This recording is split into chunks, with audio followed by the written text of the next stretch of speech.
So we will move now to our last bill, which is House Bill 808, Youth Health Protection Act. This is a PCS. And without objection, Representative Blackwell moves that the PCS for House Bill 808 be placed before the committee for discussion purposes. But I do believe you have an amendment, Representative Blackwell, correct? That's correct. Okay, would you like to take the amendment now? Yes, please. Okay. Representative Blackwell is recognized to send forward his amendment, and you are recognized. Okay. There are a couple of things in this amendment that are primarily technical or sort of a restructuring. First of all, if you notice on page 2, there's a listing on lines 28 through 46 of things that are not included in the term surgical gender transition. There is a similar provision in the PCS that's over on page 3, but it's less extensive. So essentially we're deleting those items on page 2 and moving them all over to page 3 so that you will see there are now going to be 6 exceptions, if you will. The last one, item 6, is the most recent addition. I wanted to thank Dr. Reeder for his suggestion and input on that. The other thing that is added by the amendment is the section that starts at the bottom of the amendment that simply says that state funds will not be used for these surgical gender transition procedures that are not allowed with respect to minors. I would ask the committee's approval of the amendment. Is there any discussion on the amendment? Move. Seeing none, Representative Lambeth moves to adopt the amendment. All those in favor will say aye. Aye. All those opposed? The amendment passes. Now on to the bill. Thank you, Madam Chair. I want to start by talking a little bit about what the bill does and what it doesn't do. What we're dealing with here is limited to surgical procedures that are used for gender transitioning on minors. That is, people under the age of 18. This is not a bill that is about denying surgical procedures to those 18 and older who choose to have those types of procedures, but rather it's about just dealing with minors.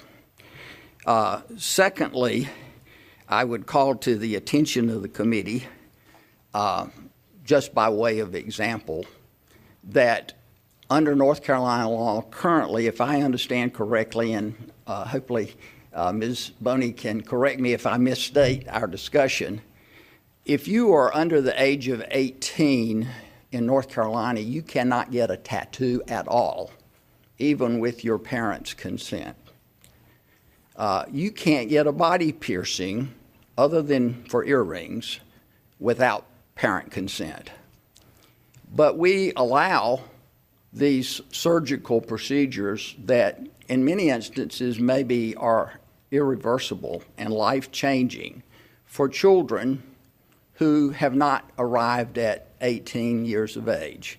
We're simply suggesting with this legislation that that's something, because of its significance, for its life significance, that it's a choice that should be made when the child is of age.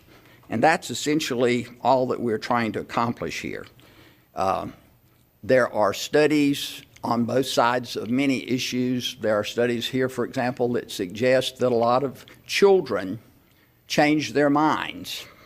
There are studies that suggest complications. Many of European countries that started these procedures, I think maybe before we did, are changing their positions on these things and finding that these kinds of procedures should wait. And that's all I'm suggesting by this legislation. And I would like to ask if the chair might allow my colleagues who are co-sponsors, if any one of them might want to say something, to also speak on the bill. Would any of the co-sponsors like to say something? Representative Fontenot, you are recognized. My support of this bill is built on a very simple supposition. And that supposition is this: there is at least 2 examples in our nation's last 100 years of medical experimentation we began in the name of justice, equity, and the promise of a better life. In both of those examples, we have looked back and condemn the parties responsible. On my floor remarks on this bill, I will reveal more about this subject, but I hold that I believe we are doing the same thing now. We are not considering all the evidence to come to a conclusive decision on whether we are really helping the vulnerable or we're hurting the vulnerable. For instance, in an article by Jamie Reed, a woman who identifies as queer, who is married to a trans man, who worked at a caseworker for Washington University St. Louis Trans Clinic for 5 years, she writes in support of what we are doing. Why? She says medically, almost never does gender dysphoria appear by itself.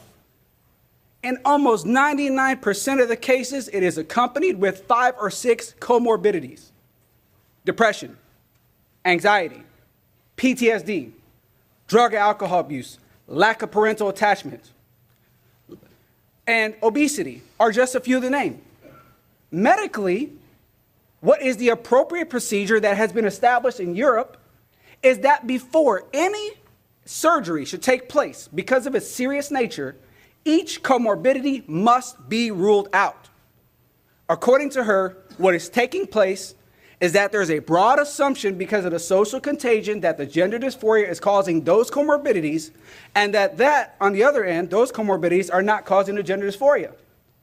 We have discovered from those who have transitioned that that is not the case, or detransitioned. Most famously, Chris Beck, the Navy SEAL, recently detransitioned. What did he say?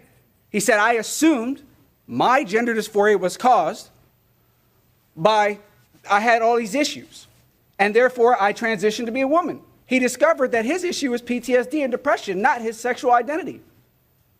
And therefore, he is even calling for more caution concerning these things.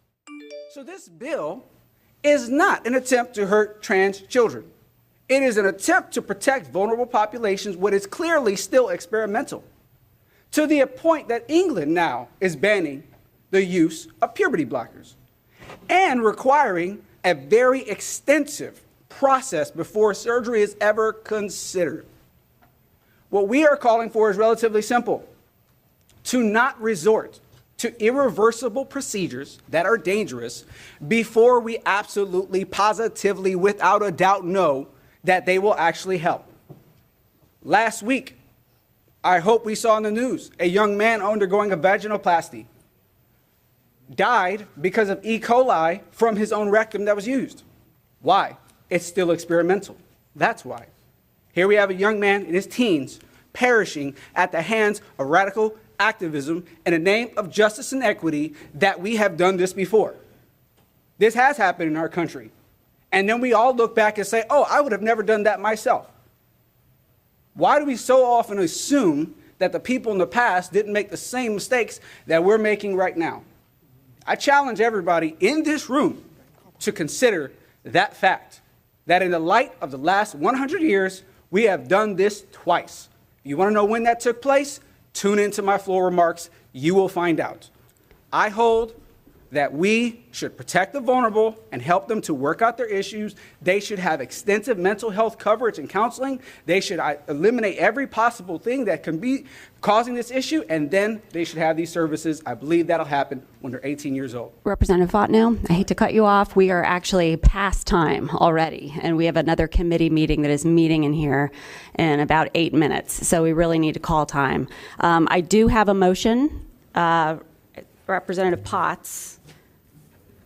Representative Potts moves for a favorable report to the PCS for House Bill 808 as amended, rolled into a new PCS, unfavorable to the original bill with a serial referral to House rules.